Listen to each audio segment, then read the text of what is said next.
किरणें खेतों पर पड़ रही हैं, पक्षी चहचहा रहे हैं और बच्चे मिट्टी में खेल रहे हैं। गांव में हर कोई अपने काम में व्यस्त है। कोई खेत जोत रहा है, कोई गाय को चारा डाल रहा है, कोई औरतें चूल्हे पर रोटियां सेंक रही हैं। इसी गांव में एक किसान था, रामलाल। लेकिन सब उसे आलसी किसान कहते थे।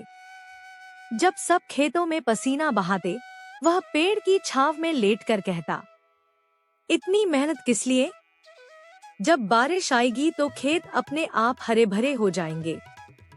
गांव वाले उसे समझाते, रामलाल, मेहनत से ही पेट भरता है, किस्मत से नहीं। लेकिन वह हंसकर टाल देता। दूसरी तरफ गांव की औरतें सुबह सुबह रसोई में जुट जाती।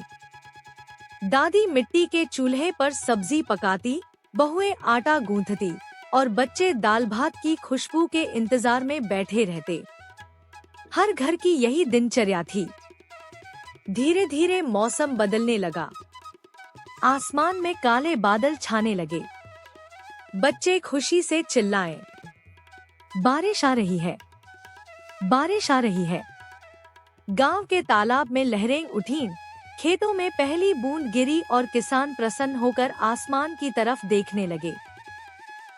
लेकिन ये खुशी ज्यादा देर तक नहीं रही। देखते ही देखते बादल गरजने लगे, बिजली चमकने लगी और मूसलाधार बारिश शुरू हो गई। लोग छाते और तिरपाल लेकर घरांगन बचाने लगे। कहीं औरतें बरामदे में खाना बना रही थी, कहीं बहुएं बारिश के बीच भी चूल्हा जलाकर सब्जी पका रही थी। 4 अलग अलग घरों की 4 बहुएं बारिश में अपनी अपनी किस्म की रसोई चला रही थी। कोई लकड़ी पर, कोई गैस पर, कोई मिट्टी के चूल्हे पर। बच्चे पानी में कागज की नाव तैरा रहे थे। धीरे धीरे हालात बिगड़ने लगे। खेत डूब गए, नाले भरकर घरों तक पहुंच गए। गांव का एक किसान अपने धान के बोरे उठाकर परेशान हो गया।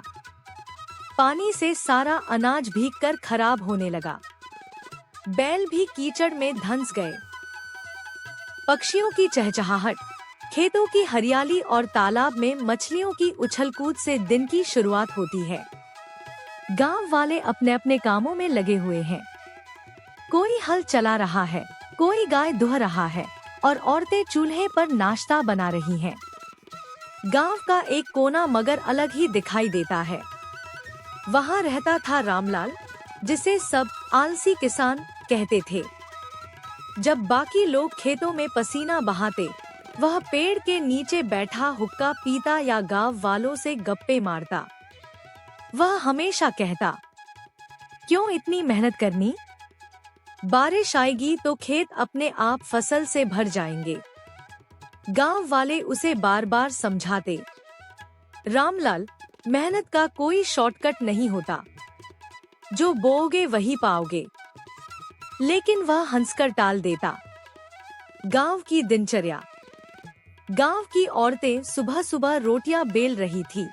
दादी चूल्हे में लकड़ी डालकर सब्जी पका रही थी। बच्चे तालाब में नहा रहे थे और कुछ पेड़ों पर चढ़कर आम तोड़ रहे थे। बैलगाड़ी की चरचर आवाज और खेतों से आती बैलों की घंटियों की टुनटुन से पूरा गांव गूंज रहा था। पहली बारिश, खुशियां। अचानक आसमान में बादल छा गए। बच्चों ने खुशी से चिल्लाना शुरू किया, बारिश आ रही है, बारिश आ रही है। धीरे धीरे बूंदें गिरने लगी। बच्चे भीगने लगे और औरतें हंसकर उन्हें घर के अंदर बुलाने लगी। कुछ ही देर में खेत हरे भरे हो गए। मेहनती किसानों ने राहत की सांस ली। वाह, फसल अब अच्छी होगी। गांव में खुशहाली का माहौल था। बारिश का कहर। लेकिन ये खुशी ज्यादा देर तक नहीं रही। अगले ही दिन बादल गरजने लगे, बिजली चमकी और मूसलाधार बारिश शुरू हो गई। नाले भर गए, पानी घरों तक आ गया। एक एक करके हर घर मुसीबत में घिर गया। औरतें छप्पर से गिरते पानी को रोकने लगी। कोई बर्तन लगाकर पानी बचा रही थी, कोई छत पर चढ़कर छेद बंद कर रही थी। बच्चे डरकर माँ की गोद में सिमट गए। 4 बहुएं अलग अलग तरह से खाना बनाने की जुगाड़ कर रही थी। कोई भीगते हुए चूल्हे पर, कोई मिट्टी की झोपड़ी के अंदर, कोई बरसात के पानी में खड़े होकर। फिर भी सब अपने परिवार के लिए खाना बनाने में लगी थी।